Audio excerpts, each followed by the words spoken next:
First of all, we've got the double hands with the bird. I just kind of thought it looked very beautiful. You've got the hands with the rosary beads. So the hands were basically, I wanted them as a praying monk.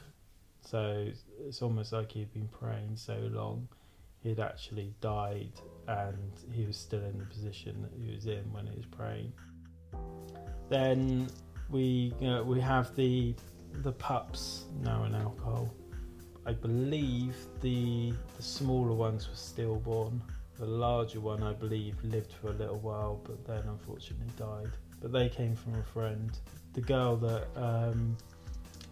that's pups they were. I mean, she's seen them and she thinks they look beautiful.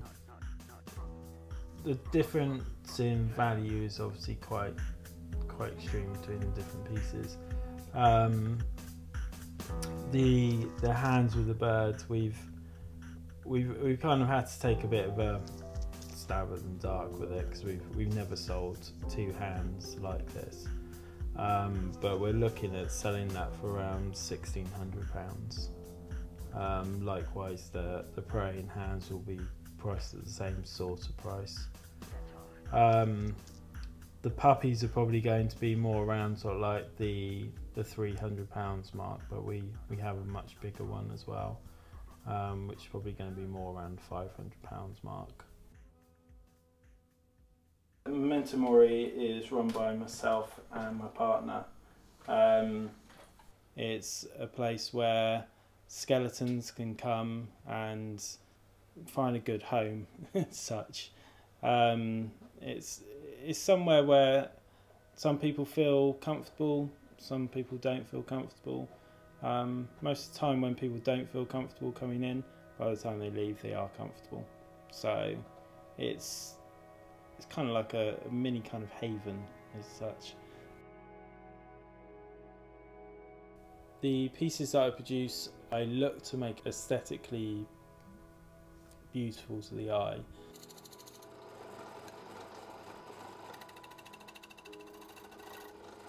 Pretty much everything in the shop that needs to be made, we make it. Articulation, basically it's something that is putting the form back together using wire, glue, all sorts of mediums, just to give it a rigid form again. There's a few different types of articulation.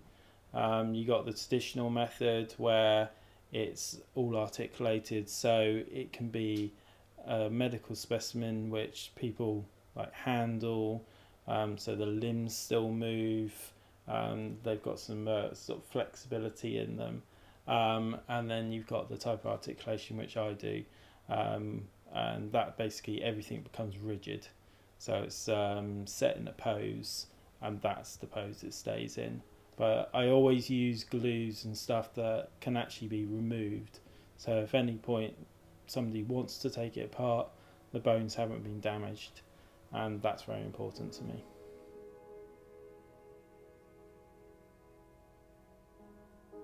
We were finding that to get our work out there, it was becoming very difficult, because the moment I make a piece it would sell.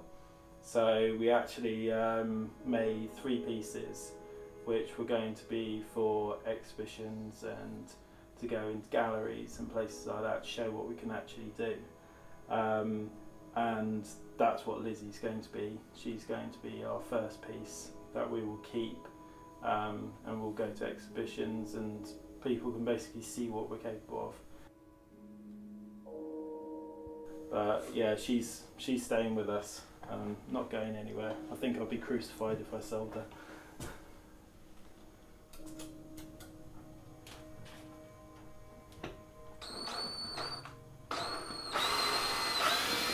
All bones that we use here are ex-medical.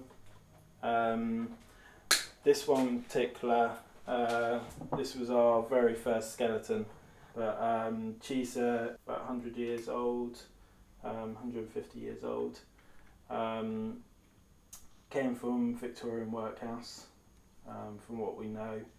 The pathology tells us that she had quite a hard life. We're looking after her now.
There's no point in creating the piece which somebody doesn't want to display in the house, because it kind of, it ruins the whole idea of what they actually want to, why they want to have it. So I make sure they always look beautiful, and there's something that somebody will want to have, and want to cherish. I first took an interest in the macabre probably age about 10, when I wrote a story about my parents and my teachers and everybody being ripped to pieces by a banshee. So I've always been quite dark, but I never really embraced it at all. I suppose there's an element of shock there. I do like a little bit of shock, but I do shock in a respectful way. So, I mean, in the future I intend to do a full human skeleton in an angel. So I intend to make the angel wings. I also think religion is, something people recognise with human remains. They kind of associate it with human remains. So, the pieces kind of feel like they've got a religious purpose. So it's strange because I'm not religious myself. I don't know what I believe in. I mean, I've had spiritual people that have come in and said, I'm really shocked. I expected to feel some negative feelings in this place, some spirits that weren't happy, but everyone that's along those lines has come in and said it's actually a really peaceful place. And that's because they believe that I'm cleansing the bones, because I'm looking after them. My father is a vicar. My parents weren't too keen on it. They didn't really want to know much about it, till my parents actually came down and looked at the shop, and my father really started getting interested in it all. He respects what I do, that I look after human remains.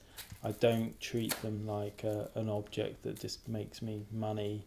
I treat them with respect, and I'm turning them into items that people can look after and cherish. We work around sort of quite tight restrictions. We have contacts with the Human Tissue Act, that I regularly go to them and I ask them questions. Is this legal? Can I do this? With human bone, over 100 years, you can articulate it in whatever pose you like. But anything under that age of 100 years, you're actually quite tightly governed, and you're not allowed to do anything offensive with those bones because they could be living relatives. Articulation is most probably something I can see doing for the rest of my life. Maybe laws will change and I won't be allowed to articulate human bones anymore. I don't know. And if at any point something better comes along, I will do that, and maybe articulation will then fall into sort of like something that I would just do in my spare time and just chill out with. I'm still afraid of dying, and I don't know what's coming after that, and I'd like to know. Maybe I'd like my bones left, and I'd like somebody to look after them. But there's no point in being scared of it. You know, well, I said there's no point in being scared. I've already said I would be a bit scared, but it's more scared's not the word. It's more a sense of just being happy it's going to happen at some point, and just not fearing it to the point where you let it rule your life.